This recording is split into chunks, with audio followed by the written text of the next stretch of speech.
8 titles representing ownership of land in Mexico, Pampanga. That is apart from the other land ownership located in other provinces within the Philippines. Ano pong inaantay natin, Amla, na unlawful activity? Mr. Chair, we have explained this previously. The ownership of foreign nationals of real properties which they may had because of falsification of documents. That's precisely the point, Amla. We are proceeding actually to the second unlawful activity, that is falsification. So I do not understand really what are we waiting for. We have here the illegal acquisition of land. We have the falsification of public document. Mr. Chair, in the previous hearings, if may recall, it is the position of the MLC that such act is not among the unlawful activities of money laundering. So can you please enlighten the committee? Ano po ba yung unlawful activities under anti-money laundering? And is it your intention to make us believe na ito pong freeze order, petition for freeze order, ay ginagamit lang doon sa unlawful activity as defined under Amla? Mr. Chair, the enumeration of unlawful activities is strict in the AMLC. So if there's a crime outside the enumeration of unlawful activity, the AMLA has no jurisdiction to conduct money laundering investigation. As far as I remember, Mr. Chair, mayroon po tayo ditong violation of dangerous drugs. Tama po ba? Yes, September 24, 2023, and I believe that is one of the among the several offenses that were enumerated in the AMLA law. Would you confirm that, sir? Yes, Mr. Chair. We would like to apprise also that as far as the investigation of AMLAC is concerned, although we are already nearing, at least on the civil forfeiture, at least on the warehouse, Mr. Chair. We are very much concerned, Amla, about preserving the assets of these persons of interest, which will happen after the CA is able to resolve the petition for the issuance of freeze order. Tama po ba? The freeze order has a duration of 60 days only. Tama? And this will be followed by the court which will acquire jurisdiction over the main case proper na mag-i-issue po ng preservation of assets order. Am I correct, Amla? The initial freeze is for a period of 20 days, Mr. Chair, and within that period we may file a petition for extension, which, if granted, may be granted by the court for a period of maximum 6 months, Mr. Chair. Nonetheless, the maximum period is 6 months. Tama po? Yes, Mr. Chair. And within the period of 6 months, we should be able to file a case at the RTC. Yes, Mr. Chair, we have to file either a petition for civil forfeiture with the RTC, or if the investigation is already completed, we can file money laundering investigation. Money laundering case. Including the unlawful activity. Tama po ba?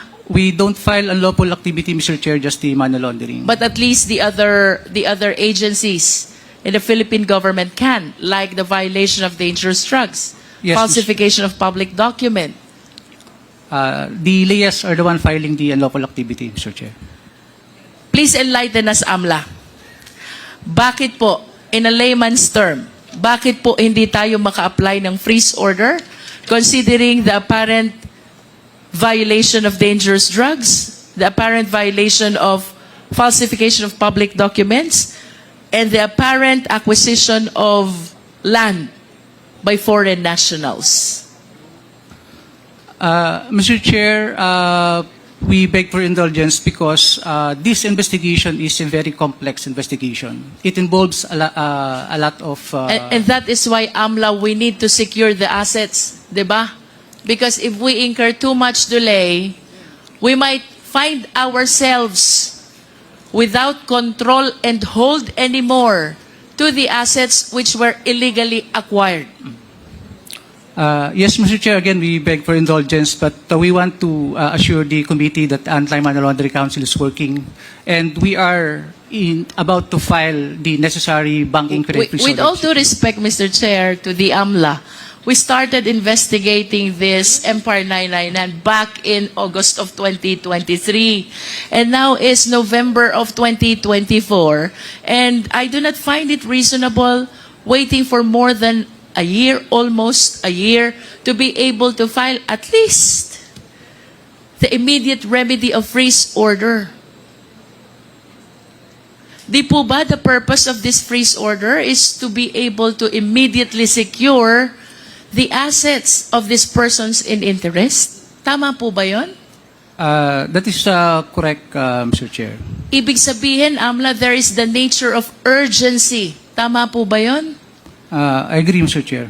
And I do not believe that we're still responding to that nature of urgency, having waited for until November 2024 when we started the investigation in August of 2023. Again, Mr. Chair, we beg for indulgence. We are meticulously conducting our investigation so that we will be able in each of these properties and probably bank accounts that we will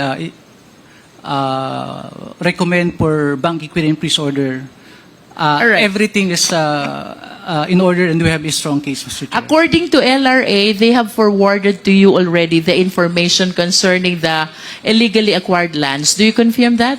They forwarded a list of properties, Mr. Chair. Yes. So wala na po tayong problema pagdating sa real properties, di po ba? We already have the list, Mr. Chair, but again, please, we have to establish that these are in any way, each are in any way related to the unlawful activity. I am not asking the AMLA to file the main case. I am not asking the AMLA to file the violation of anti-money laundering law yet. I am not asking the AMLA to file the falsification, the violation of dangerous drugs, and the other main cases. What I find it strange, why to this date, you have not even filed an ex parte petition for freeze order of the assets of persons of interest. Again, ito po'y inaalaw ng AMLA law because we want to address urgency. Now, where is urgency if we need to wait for around a year to be able to file at least the petition for the issuance of freeze order? Again, Mr. Chair, we beg for your indulgence. We are meticulously conducting our investigation because we want to establish that all these funds and property that we'll recommend for freeze order are in any way related to the unlawful activity, Mr. Chair. Narinig niyo po ba kanina yung LRA? May sinasabi po silang titles which were canceled already? Are Yes. you not alarmed? Baka po by the time mag-file kayo ng ex parte petition, wala kayong abutang lupa because all the titles of Empire 999 have been canceled by the LRA already. We are the government, Mr. Chair. And I believe we have all the necessary remedies to secure all these assets which were used illegally or at least illegally acquired by these Chinese nationals. Mr. Chair, can we ask the AMLA when they intend to file the petition for freeze order?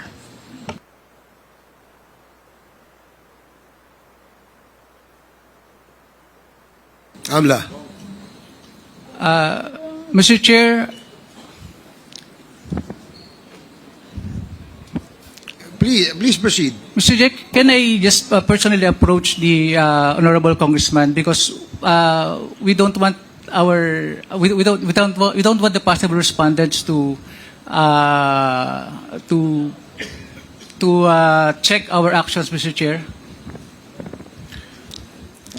We will welcome, with Mr. the- Chair, receiving those informations in private along with the chairman of the committee. Okay, we'll ask you to discuss this issue with the Congresswoman from Batangas at the appropriate time. In the meantime, ang tanong po kasi ni Congresswoman Luistro, it's more than a year since we started conducting this investigation. And you were asked earlier if there was already an action taken by the AMLAC Ang sabi nyo, you are